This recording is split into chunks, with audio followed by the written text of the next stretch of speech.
Hello, ladies and gents! Today I have another rarity for you, relatively speaking. Someone actually had a great game in the infamous French duck, the AMX 40.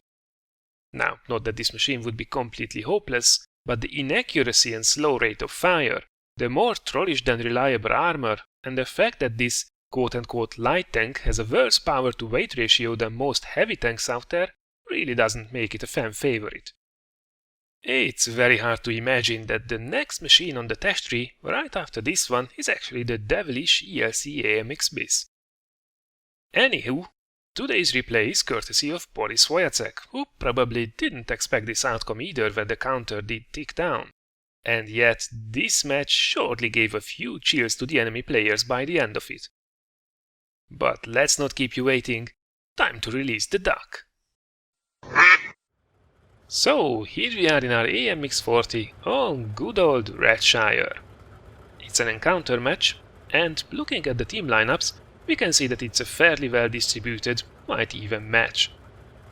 Now we are top tier, which is great news, as usual. But, especially in the AMX 40, that's one of those machines that can be quite strong if it's top tier, but it gets rapidly outclassed as soon as it's not.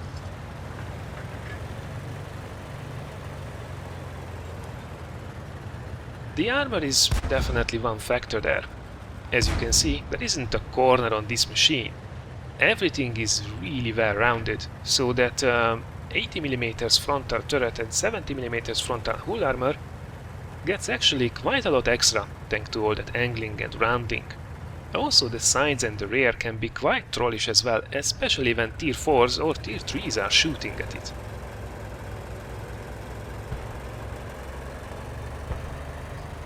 The gun is, once again, quite strong at tier 4. I mean, 74mm of penetration is not crazy good, but it's adequate. The 110 average damage is actually quite a nice punch to it. The problem is really with it that it has a really slow aim time, 2.4 seconds. A very slow rate of fire of only 10 rounds per minute at basic, which is nowhere near as good as most of the oppositions. And its hyper inaccurate 0.44 meters dispersion is really bad. So an interesting little mix. Then again, if we are careful, we should be fine, although we are in a tricky situation here. If there is backup with that PT-7 artillery, we could be in a world of pain very quickly if we are getting swarmed. It seems this guy is still alone, and oh, this is so unfortunate. Leave him on 1 health, and look at this. Turning the tracks and the turret as well, just barely managed to keep track of him. We have 30 degrees per second hull traverse and 27 degrees per second turret traverse. Either of them are amazing to say the least. But artillery has been dealt with, and that dangerous mini howitzer that he has is only able to do 22 damage to us. That's something that even we can manage to absorb. Cheeky Toldi on the enemy team is peeking that reach, so let's go after him. Still, we are mostly alone, with limited support from the Toldi down there at the riverbed.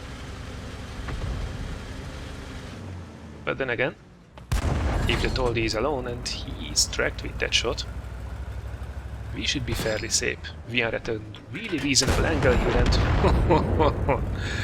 that guy did just get blown to pieces. And as usual, low tier games, everything is going super fast, and whoa, that was artillery. Already half of the teams is dead, and here is another suspect.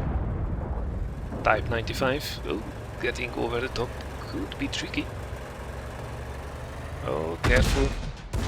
But it seems he's actually shooting HE from the lower caliber gun, so that means we should be really safe. Look at this. HE bounce, HE no damage, previously 8 hull damage, another HE bounce. Yeah. This is what this machine does. And look at this, artillery managed to splash us and did 7 hull damage. Oh yeah. the duck does it again. This can be such a frustrating thing to shoot at, especially with lower tier machines. So far we managed to wreck everything that came against us. Already on 3 kills, 745 damage done, and managed to bounce quite a bit.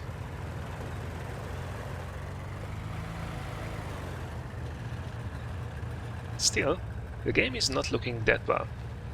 2 of our mates are capping, but the cap has been just reset and all the enemies are converging on the cap. At least we do think so, judging that the cap has been interrupted and whoops, in rapid succession, both of the guys are getting taken out. As you can see, everybody is grayed out on the minimap, and that's because we are out of radio range. Which means we are pretty much in the dark here. Now, we are going to take care of the artillery, which can be an alright decision. But then again, as we are so slow and we are being capped, getting back to help defend the cap would not be a bad idea, especially as we are such a slow machine. I mean, sure, the duck is infamous for having a high top speed of 50 km per hour, but the power to weight ratio that's below 9 horsepower per ton is absolutely horrible. And most of the heavy tanks have a better power to weight ratio than that. Where is that bloody artillery though? It seems the others are able to hold off the cap and whoa! We just drove right past him. Okay, let's quickly re-aim. Nice snapshot there, a bit of auto-aim. And oh, this is dangerous. And he missed. So that means kill number 4 is secure. Almost at 1000 damage at this stage, but we are down to a Panzer IVA, a Sexton II, and that's about it. It's 3 against 5. Oops, the enemy looks gets destroyed, so make that a 3 against 4. Now we make here a bit of a hesitating move. Problem is, we don't really see where the enemy players are at the moment. They are not capping, so they are either just holding this side of the ridge line, or they could be coming for us, as they don't seem to pop up on our teammates' radar. Oops, there is definitely something shooting at us. We have to be careful. And we are on 4 kills, just taking care of the artillery, so they might be just coming for our head.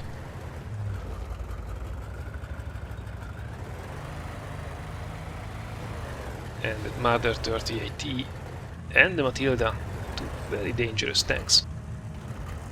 Oh, and there we go, there is the Matilda. Something we really need to take care of as soon as possible. And 0.44 meters dispersion, no problem. It flies through and takes the Matilda out in one shot, but there is the other dangerous beast, the Marder 30AT. Especially when it has the top gun, it has a very, very dangerous gun, so we have to be careful. That guy could easily shred us. And there is the LTP as well, that's really not good news. It's such a slow reload, we could be easily outclassed here if these guys are advancing together. And look at this. Tier 4 game, and somebody actually knows how to side scrape. And this is a pretty good angle. We have a trolley side armor, so angling it, giving them even less chance to penetrate is the best thing we can do at this stage. So very well done. Now of course we see a lot of auto aim, but to be honest, if you are unsure with your manual aim, I don't see a problem with auto aim at these lower tiers. The ultimate aim, and whoa, that was a lucky bounce. Come on! Oh, this is close. And there we go, the Marder did mess it up as well. Oh boy, 7 kills, 1300 damage.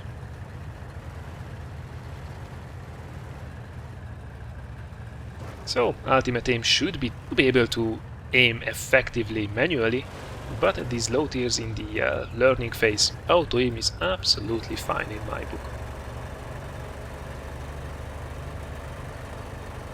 Alright, so decision time. Are we going for the cap to support, or are we going to try to find the Panzer 1C? Well, this is a decision that I'm not a big fan of. I think definitely we should go and support the Panzer 4A, at least try to protect it, because if the Panzer 1C has any sense, he will go and try to take that guy out, or at least try to reset the cap. So we will force him to come to us, and we are in a slow machine, so if we are going on an adventure here, we just won't be able to get back in time to help if the need arises. But we make the decision to go and look for the Panzer 1C, who hasn't been spotted for, I think, at all, which is a really curious thing. He was not AFK from the beginning of the match, because we would have spotted him at the enemy starting position. He also didn't go AFK at the border of the map, so a very good question where that guy could be. Now, we will trundle around this ridgeline using our amazing speed, so let's just speed up a little bit.